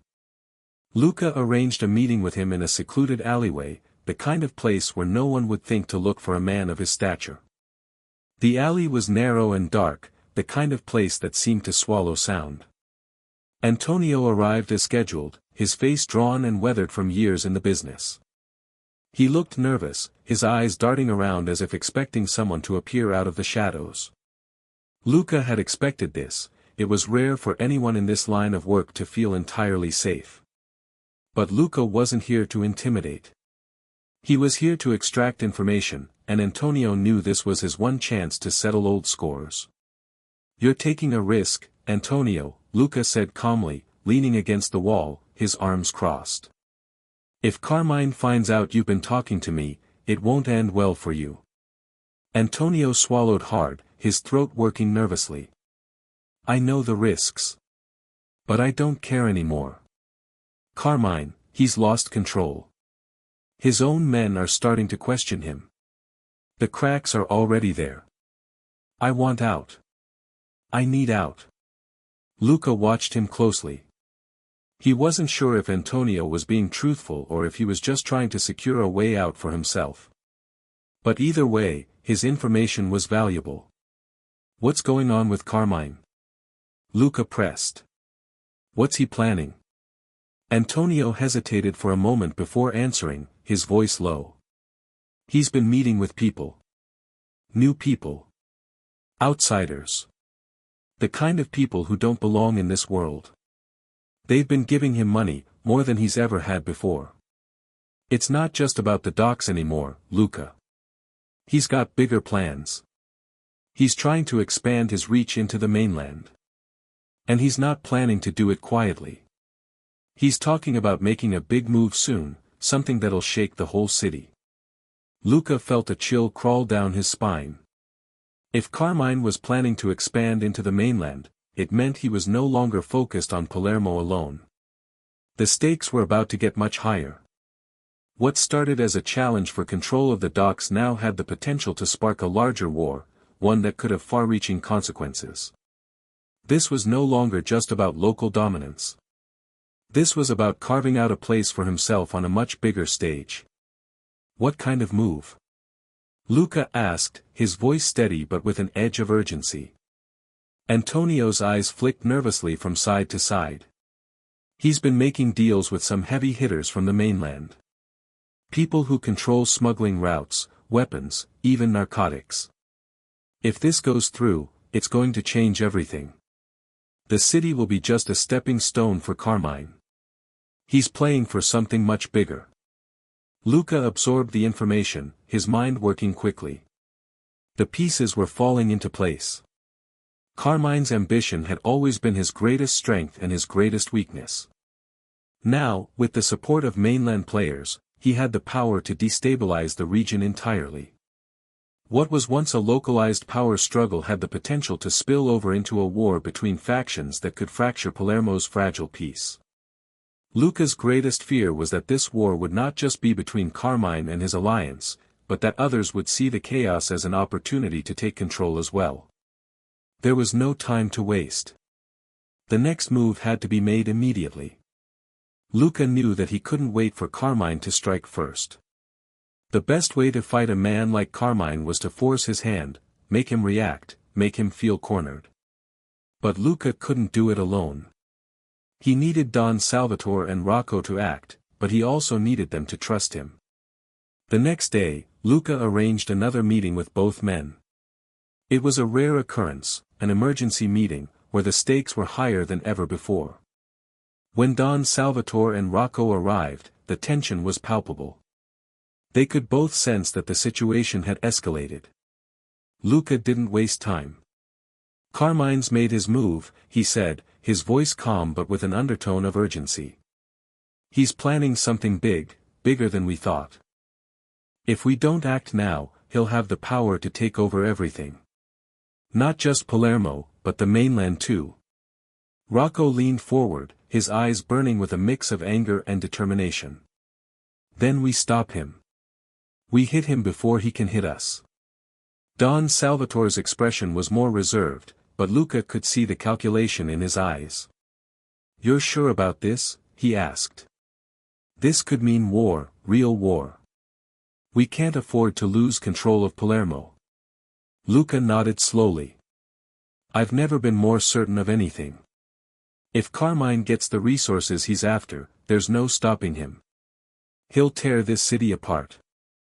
It was a tense moment, the weight of their decisions hanging in the air. But then, Don Salvatore spoke, his voice firm and steady. "Then we'll fight. But we do it on our terms. We control the narrative. We hit him where it hurts, and we do it quickly. No more waiting." Rocco grinned, his confidence returning. "I like the sound of that." Luca couldn't help but feel a surge of relief. For all the hesitation, the tension, and the uncertainty, they were ready to move. The next phase of the game had begun. But Luca knew it wouldn't be easy. Carmine was a formidable adversary. This fight would test everything he had built, and everything he had fought for. Palermo was about to change, one way or another. The decision had been made, and the tension in the air grew heavier as the alliance between Luca, Rocco, and Don Salvatore solidified around their shared goal, to dismantle Carmine's rising power before it could fully manifest. This was no longer a battle for the docks or control of the streets, it was a battle for the future of Palermo, and by extension, their survival. Carmine's new alliances with mainland power brokers had placed them all on a razor's edge. Luca understood this better than anyone. His mind worked quickly, analyzing every angle, every possible outcome. The stakes were higher now, and they could not afford any missteps. If they moved too quickly, they risked playing into Carmine's hands. If they waited too long, he would solidify his control and it would be too late to stop him. The balance was delicate, and Luca, ever the strategist, knew that the next move had to be executed with precision. They gathered at Don Salvatore's estate once again, this time with a renewed sense of urgency. The room where they convened was dimly lit, shadows playing on the walls as the weight of their decisions settled over them. Luca sat at the head of the table, his face illuminated by the flickering light of a single candle. Rocco sat across from him, the intensity in his eyes matching the restlessness in his posture. Don Salvatore, ever the calculating patriarch, leaned back in his chair, his gaze fixed on Luca. "We've come too far to let Carmine take everything," Rocco said, his voice laced with impatience. "It's now or never. Let's hit him hard, hit him fast." Luca met Rocco's gaze, his expression calm but filled with quiet resolve. "We will hit him, Rocco. But we need to do it in a way that ensures we don't just start a war, we need to control the battlefield."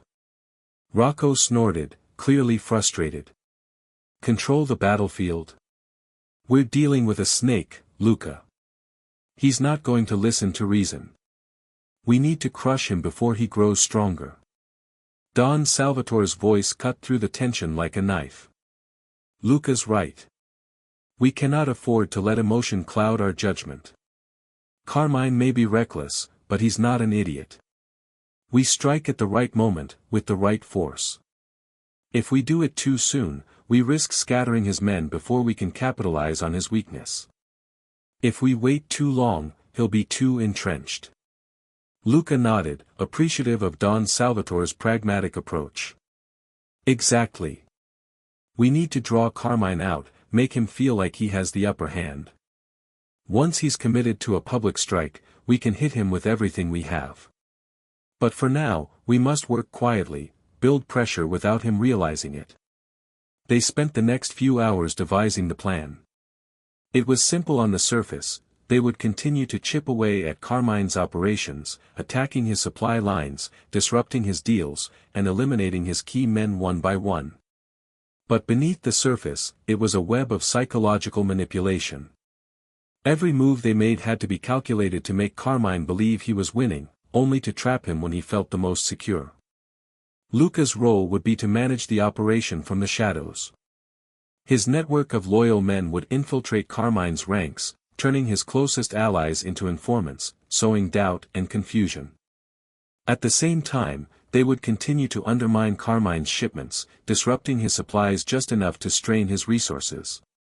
The ultimate goal was to force Carmine into a position where he would feel he had no choice but to retaliate publicly, giving Luca and his allies the opportunity to strike with overwhelming force.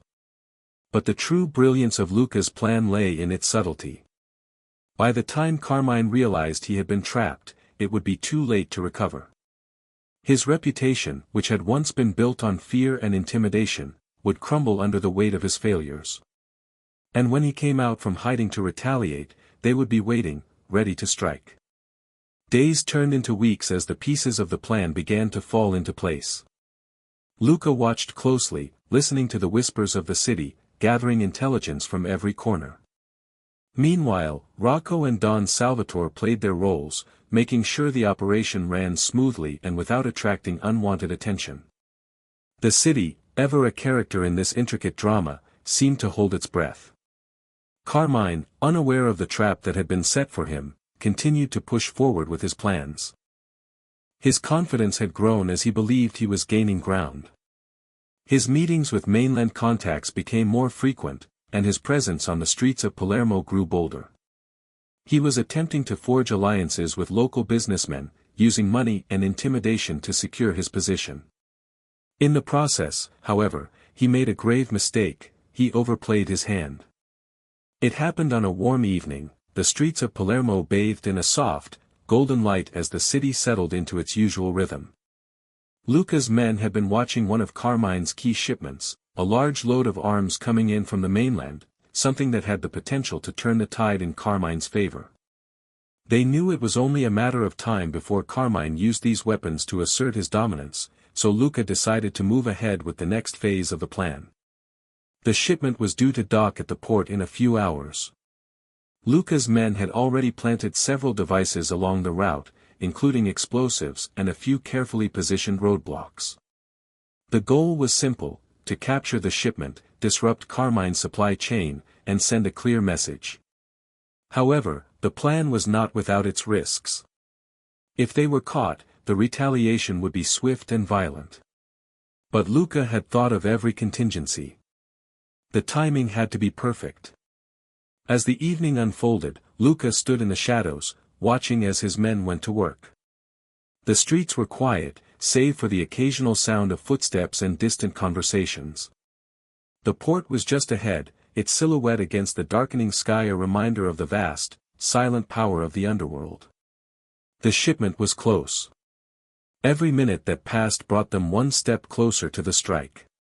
Then, everything shifted. A series of gunshots rang out in the distance, the sound echoing through the streets of Palermo. Luca's heart raced. It was not part of the plan. Something had gone wrong. His instincts kicked in, and he quickly signaled for his men to fall back. The ambush had been set in motion, but now they were under fire. What had been a carefully orchestrated operation had turned into chaos. The shots had come from Carmine's men. They had been tipped off, and now they were in pursuit.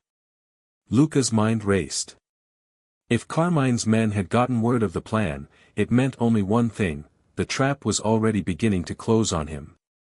Luca's men fought back, but they were outnumbered. The chaos at the port was escalating.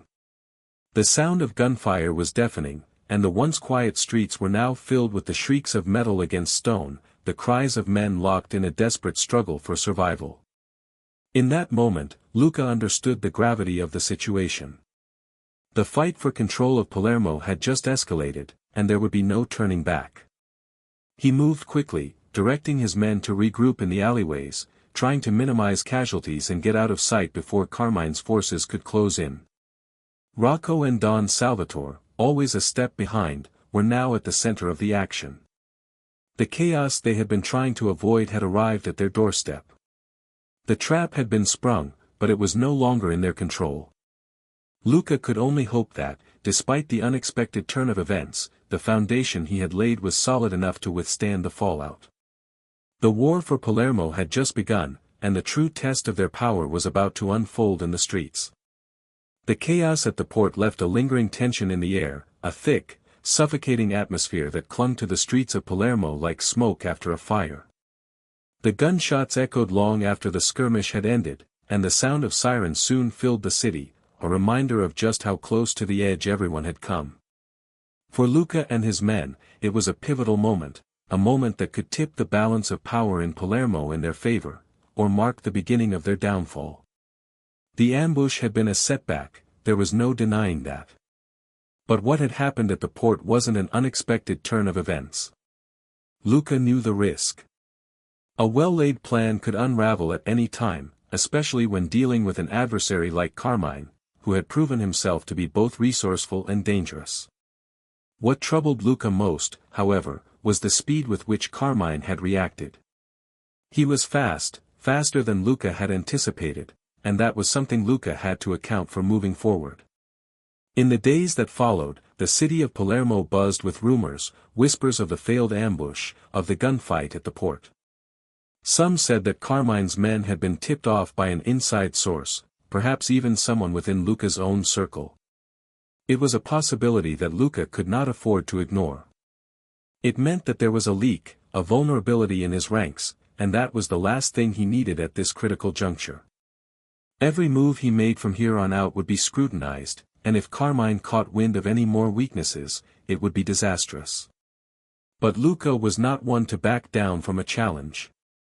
He had learned long ago that the mafia game was never won by playing it safe.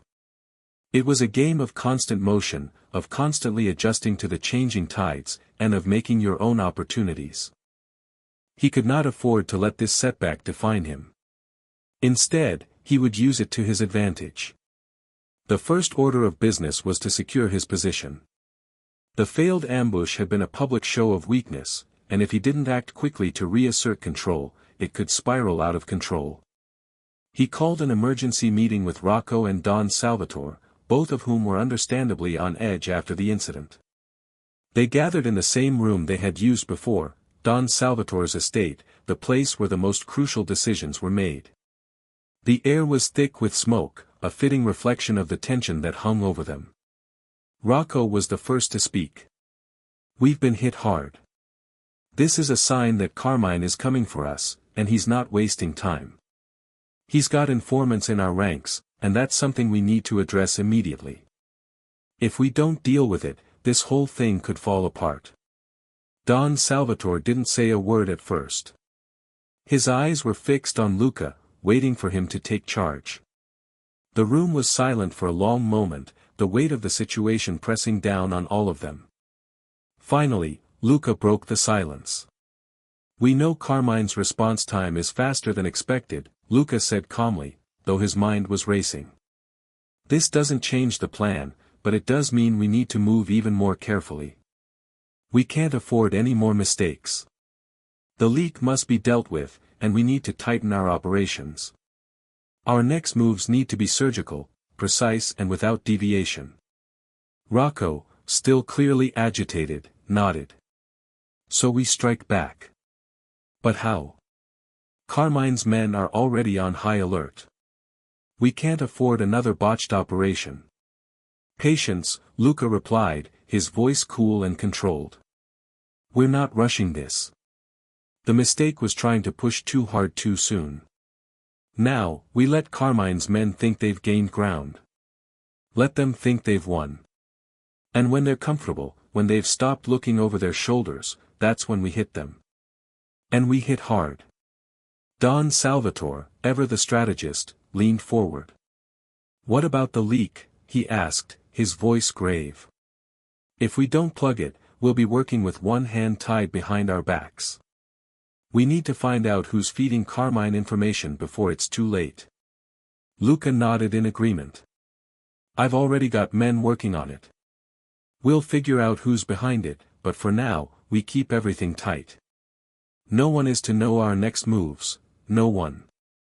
With the meeting concluded, the three men set about implementing their new strategy.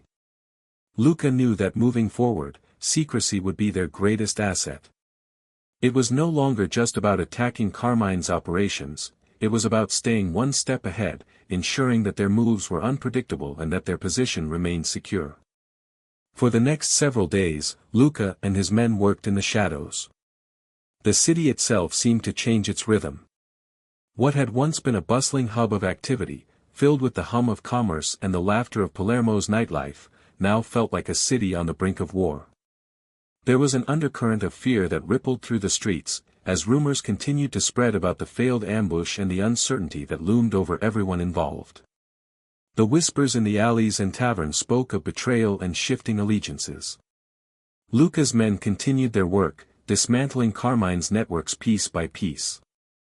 They attacked his shipments in smaller, more subtle ways, ensuring that the disruption was enough to cause strain without alerting Carmine to the full extent of their operations. In the meantime, Luca redoubled his efforts to find the leak within his ranks. He knew that if they didn't root it out, his men would begin to question their loyalty, and the entire structure would crumble from within. One evening, after days of watching and waiting, Luca received a report from one of his most trusted lieutenants. There had been movement, suspicious, subtle movement, within his own ranks. A few men had been seen meeting with people known to be in Carmine's circle, and there was a trail of money that seemed to lead in the direction of betrayal. It was the breakthrough Luca had been waiting for. That night, he met with his most trusted men in a dimly lit warehouse on the outskirts of the city. There, he laid out the evidence, a series of connections between one of his own lieutenants and Carmine's men. The lieutenant, a man named Marco, had been with Luca for years, trusted implicitly with sensitive operations. But now, it seemed that Marco had been playing both sides. Luca's voice was steady, but the weight of the situation pressed down on him. We need to handle this carefully. Marco has been working with Carmine's men, and that means he's compromised. We can't let him go free. But we also can't let this leak ruin everything. Rocco, his face hard as stone, spoke first. We make an example of him. We show the others what happens when loyalty is betrayed. Don Salvatore, ever the voice of caution, raised a hand. Not yet. We need to be sure. Let's keep an eye on him for a little longer. If he's truly been compromised, we deal with him. But if he's been playing the game for his own reasons, we use that to our advantage. Luca considered this for a moment, his mind racing through the implications. He knew Don Salvatore's cautious approach was wise, but he also knew that time was running out. Carmine was not going to wait forever, and every second they spent debating Marco's fate was a second Carmine could use to strengthen his position. Agreed, Luca said at last. We watch him. But if he's truly a threat, he won't get another chance. We strike before he can strike us. The plan was set. Now, they would wait.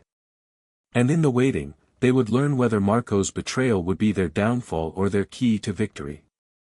The game had become far more complicated, and Luca understood better than anyone that they were no longer just playing for control of the city. They were playing for their lives. The days stretched on, heavy with anticipation. The delicate balance of trust and suspicion now weighed down every movement within Luca's inner circle. The game had changed, but Luca remained resolute. There could be no room for error, not now, not when everything was so fragile. Carmine was still out there, still moving like a shadow in the dark, and that shadow grew longer every day. Luca's men worked quietly, methodically, continuing to disrupt Carmine's operations while watching their backs. There was no telling who might be the next to slip, the next to betray.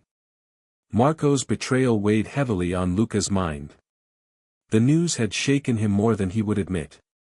In this world of backstabbing and shifting allegiances, betrayal was a constant threat. But Marco had been someone Luca had trusted, someone who had stood by him for years. The thought that someone so close had played both sides made Luca question everything. Was his inner circle truly loyal, or were they all just waiting for the right moment to cut ties and seize power for themselves? Despite the looming threat of betrayal, Luca pressed forward. His resolve was ironclad. There would be no time for doubt now. He had to move with even more precision, every move calculated and deliberate. The more he thought about Marco's involvement with Carmine, the more Luca realized just how deep the rot ran. If Marco had been compromised, it was possible others had been as well. The danger was real, and Luca had to ensure that his plans weren't jeopardized by internal treachery. In the midst of this, Luca and his allies decided to take a bold step.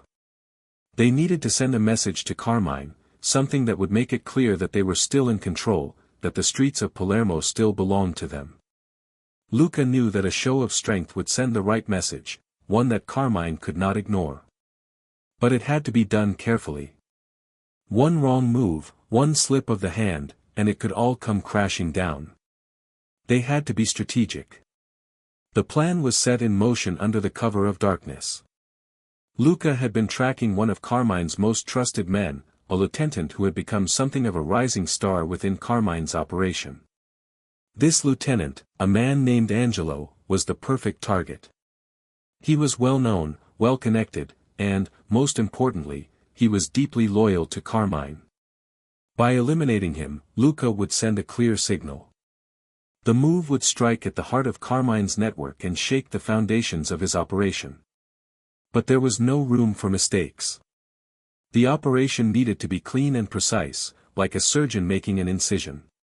Luca's men were positioned in strategic spots around the city, ready to execute the plan. They had waited for days, watched for any sign of weakness in Angelo's routine, any deviation from his usual path. It was a test of patience, something Luca was well accustomed to. The longer they waited, the higher the stakes became. The night of the operation arrived, and the tension in the air was palpable. The streets of Palermo were quiet, eerily so. It was as though the city itself knew that something was about to happen, that the balance of power was about to shift. The group of men under Luca's command moved swiftly, their footsteps echoing softly on the cobblestone streets. They were a well-oiled machine, synchronized and prepared for the challenge ahead. Luca, ever the strategist, kept a close eye on every detail. He knew that one misstep could cost them everything. His mind raced as they approached their target. Angelo had been spotted leaving a local tavern, surrounded by his usual entourage. The group was walking down a narrow alleyway, too far from the main roads to be easily noticed. Perfect. It was the kind of vulnerability Luca had been waiting for. Everything went as planned at first. Luca's men closed in on Angelo, positioning themselves at key points to block any possible escape routes. It was quiet, too quiet, until one of Angelo's guards, who had been walking ahead, noticed something off in the shadows. The sudden movement was enough to tip off the rest of the group, and a tense silence fell over the alley. A fraction of a second later, chaos erupted. Gunshots rang out, sharp and sudden, echoing through the narrow alley like thunder. Angelo's guards reacted instinctively, drawing their weapons and firing back, but they were outmatched. Luca's men were too well positioned, and the element of surprise worked in their favor.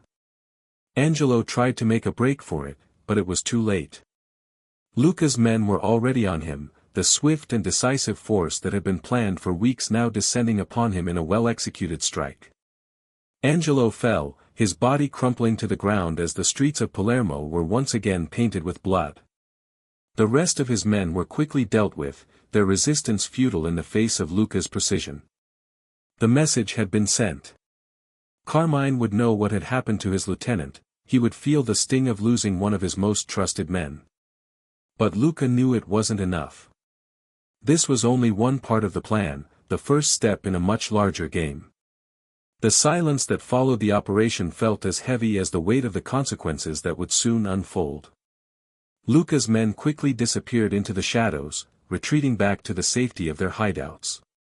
The mission had been a success, but the real work was only just beginning. Now they would wait to see how Carmine would react to the loss of one of his top men. The question was no longer if Carmine would retaliate, but when. And when that time came, Luca had to be ready. But there was something else Luca was worried about. Marco. In the chaos of the operation, Luca had been unable to give the situation with Marco the attention it deserved. Time was running out, and Luca knew he couldn't wait much longer to deal with the traitor in his ranks. Marco's betrayal had put them all at risk, and Luca understood that if he didn't act soon, the consequences could be devastating. Days passed, and the city of Palermo seemed to hold its breath. The rumor mill churned as word of Angelo's death spread, but there was no immediate sign of retaliation. Luca's men remained on high alert, but Carmine seemed oddly silent. It was the calm before the storm, and Luca couldn't shake the feeling that the worst was yet to come. Then, as if on cue, the storm hit. A message arrived late one night, a cryptic note slipped under the door of Don Salvatore's estate. It was brief, but the message was clear: Carmine was coming. And he was bringing his full force with him. The time for subtlety was over. Luca's worst fears had come to life. Carmine wasn't going to wait any longer. He had finally made his move, and the city would be the battleground. Luca stood in the dim light of the room, his mind racing as he processed the news. There was no turning back now. The war for Palermo had escalated beyond anything they had anticipated. Now, it wasn't just a matter of power, it was about survival. It was time to make a choice: play the long game and wait for Carmine to make his move, or take the initiative and strike first. Luca knew the answer. There was only one option: strike first and strike hard. The war for Palermo was on, and Luca would not let Carmine take the city without a fight. The night was thick with tension, like the calm before a violent storm. Palermo had always been a city of contrasts. Its vibrant streets and noisy markets often stood in stark opposition to the shadows that lingered in its alleyways. But tonight, the city seemed quieter than usual, almost as if it too was holding its breath in anticipation of the violence that would soon erupt. Luca's mind raced as he sat in the dimly lit room, the weight of the decision before him pressing down with suffocating force. Carmine had made his move, and now it was Luca's turn. He had never been one to wait for the enemy to strike first. The Mafia was a game of constant initiative, a series of calculated moves designed to secure power and eliminate threats. The question was no longer whether to fight, but when and how. The time had come for Luca to take the fight to Carmine's doorstep. The news of Angelo's death had reached Carmine quickly. The loss of his trusted lieutenant was a blow to his operations, but Luca knew that Carmine would not stay idle for long. The question was whether Carmine would retaliate with force or whether he would try to regroup, possibly going into hiding, licking his wounds before launching a more calculated counterattack. Either way, Luca had to be ready. Rocco and Don Salvatore were already gathered in the safe house, each of them trying to piece together what was happening. The weight of the decision seemed to settle upon their shoulders too, and the silence in the room was palpable. Rocco, as always, was quick to voice his opinion. "We hit them now. We can't wait. Carmine's men will be looking for a way to retaliate, and if we wait too long, they'll be ready. We hit them fast, before they have a chance to organize." Don Salvatore, ever cautious, was more hesitant. Patience is the key, Luca. We don't want to overextend ourselves. A hasty move could lead to disaster. We need to wait for the right moment. Luca listened carefully to both sides, but the decision was already made in his mind. Waiting was a luxury he could no longer afford. His men had already seen too much, too many betrayals, too much blood spilled, and the longer they waited, the more likely it was that their own morale would begin to falter. Rocco's right, Luca finally said, his voice steady. We can't afford to wait. Carmine has made his move, and now we'll make ours. We strike first, before they have the chance to regroup. We show them we're still in control. The plan was set into motion quickly. Luca had already been tracking Carmine's operations and had learned that his rival had been consolidating his power in the northern part of the city, strengthening ties with some of the smaller factions that had been hesitant to join his cause. Luca couldn't let Carmine build his empire without interference. This was the perfect moment to strike a devastating blow, something that would rattle Carmine's confidence and send a clear message that Luca was still the dominant force in Palermo. Luca's men, loyal and well-trained, moved swiftly through the city. The target was a warehouse on the outskirts of Palermo, where Carmine had been storing supplies and weapons for his growing operation. It was a vital location, one that Carmine could ill afford to lose. If Luca could wipe out the warehouse and its contents, it would cripple Carmine's ability to expand his reach. It would also send a clear message that Luca wasn't just playing the game, he was here to win. The night was cold as they gathered in the shadows near the warehouse, the dim glow of streetlights casting long, distorted shadows on the walls. Every man knew their role, every movement had been rehearsed. The mission was simple: destroy everything. Fire. Explosives. Nothing was to be left behind. It had to be total destruction. The kind of blow that would make Carmine's allies second-guess their loyalty. Luca was not one to shy away from violence, but this was not just about inflicting damage. It was about sending a message. He knew that Carmine would retaliate, of course. But if the blow was severe enough, it might give Luca just enough time to reinforce his position and deal with the internal threats in his own ranks. He needed time, and that time could only be bought by breaking Carmine's ability to operate with ease. They moved swiftly, the sound of their footsteps muffled by the thick, wet fog that had settled over the city. They reached the warehouse undetected, the large structure looming before them like a sleeping giant. The plan had been set into motion hours before, with Luca's men already positioned to take out the guards. It was a delicate operation, one that required both skill and precision. If they were detected too early, the entire plan would unravel. But as Luca signaled the start of the operation, everything seemed to fall into place. The guards were dispatched with practiced ease, their bodies falling silently to the ground, leaving no trace of their presence.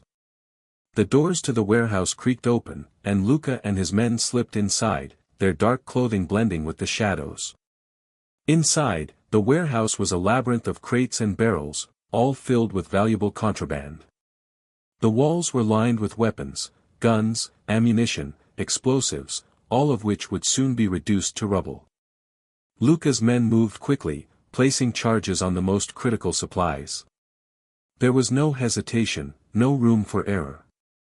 Everything had to be perfect. As the last charge was set, Luca paused for a moment, surveying the scene. He could feel the weight of the moment bearing down on him. This wasn't just about destroying Carmine's property, it was about making a statement. A statement that said Luca Caravetta was a force to be reckoned with. A statement that said no one, not even Carmine, could take control of Palermo without facing the consequences. Light the fuse, Luca whispered, his voice calm but resolute. The blast that followed was deafening. It shook the ground beneath their feet, a massive eruption of flame and smoke that lit up the night sky. The shockwave rippled through the city, and for a brief moment, the entire landscape seemed to tremble. Luca's men scrambled to retreat, moving swiftly and silently through the smoke and debris, their task complete. The warehouse was gone, reduced to nothing but rubble. The flames burned bright, casting an orange glow over the city, a symbol of the destruction that had been wrought in the name of power. But as they regrouped and vanished into the night, Luca's mind was already on the next move. Carmine would respond, and when he did, Luca would be ready. This was just the beginning, and the real war was only just starting. The streets of Palermo would be bathed in blood, and Luca was determined to ensure that it was his blood enemies, not his own men, that would fall in the end. There could be no room for hesitation. No second chances. This was the mafia world, only the strongest survived. And Luca Caravetta was prepared to do whatever it took to ensure his place at the top. The battle for Palermo was on.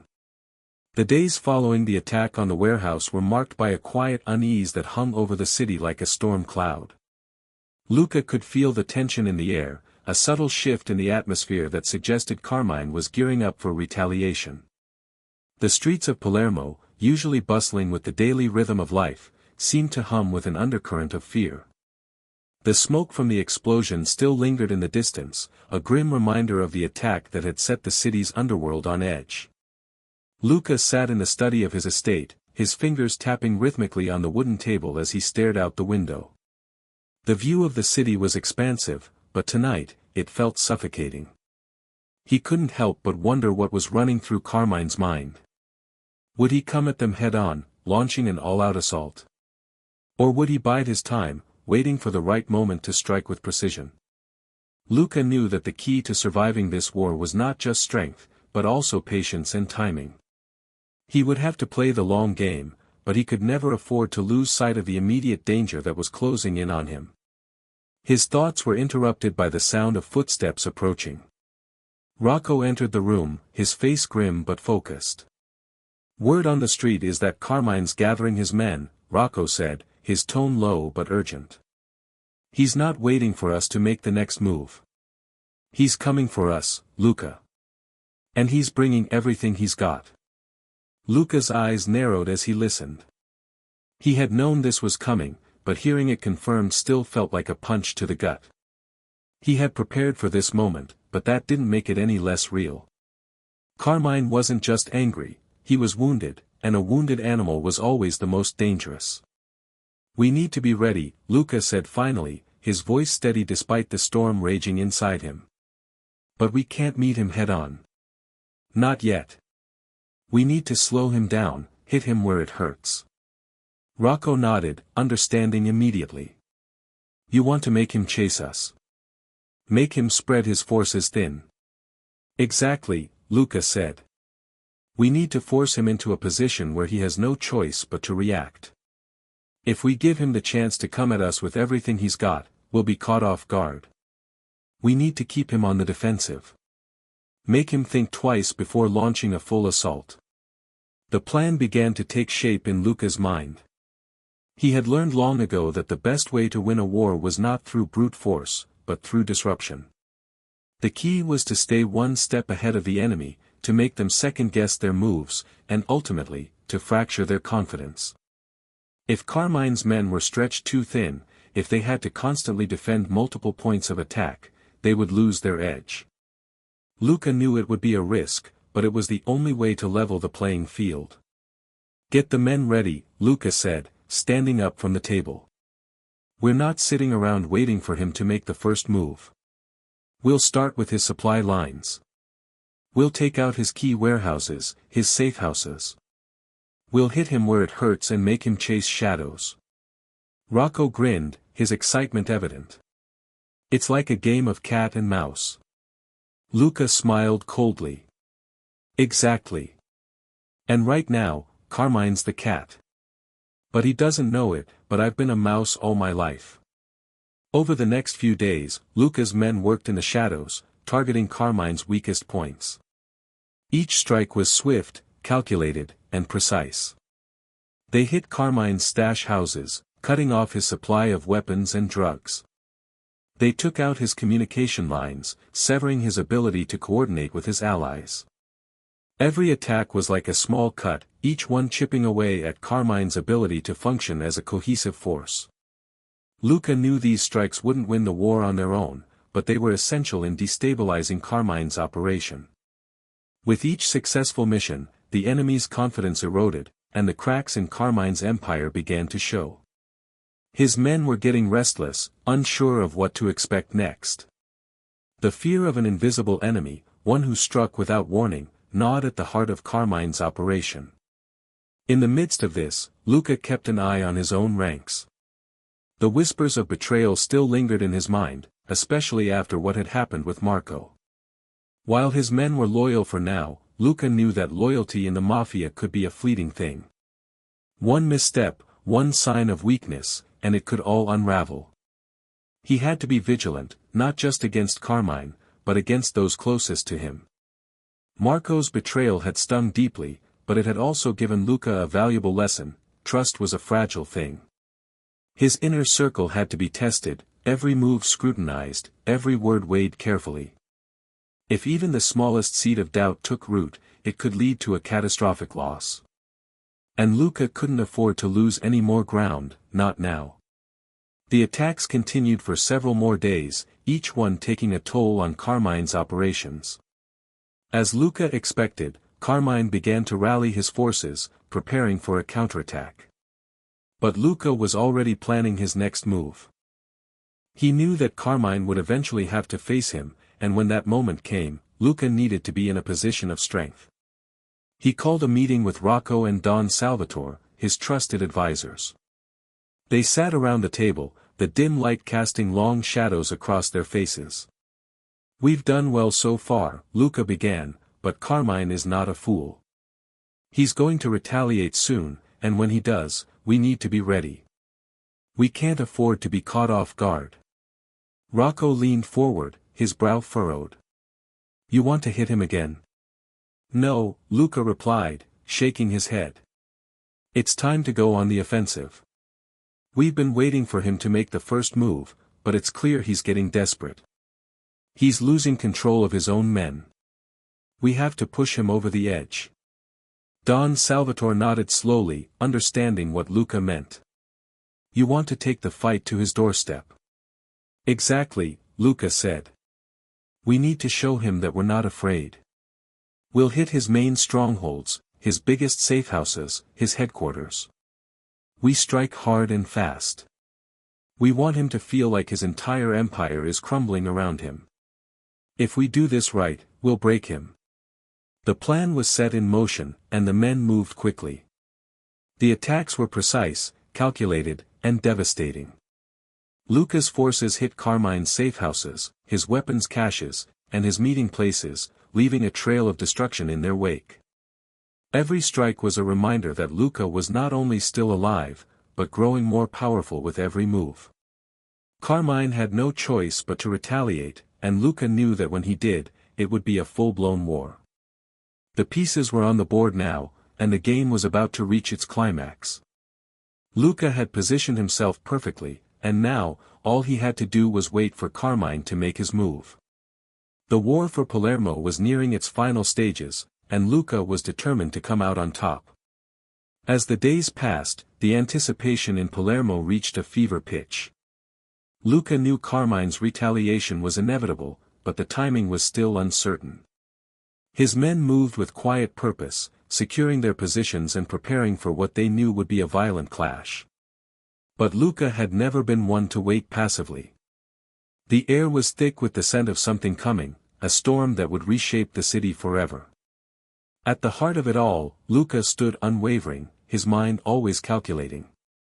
He knew Carmine's empire was beginning to unravel, but the real test was still ahead. He couldn't afford to let his guard down. The underworld was a place where even the smallest misstep could be fatal. In the midst of the quiet before the storm, Luca sat alone, staring out over the city of Palermo. The streets below seemed deceptively peaceful, but he knew the violence that lurked in the shadows would soon spill out into the open. He was ready. The pieces were in place, and all he had to do now was wait for Carmine to make his move. The chessboard was set, and Luca was prepared to strike the final blow. The night Carmine made his move, the entire city seemed to hold its breath. It started with a string of coordinated attacks, a brutal show of force that hit key locations around Palermo. Luca's men had been prepared for this, but even then, the sheer intensity of Carmine's strike was undeniable. The enemy had come for him with everything they had, each blow calculated to break his will, to force him into submission. But Luca remained calm, his mind working even as the chaos unfolded.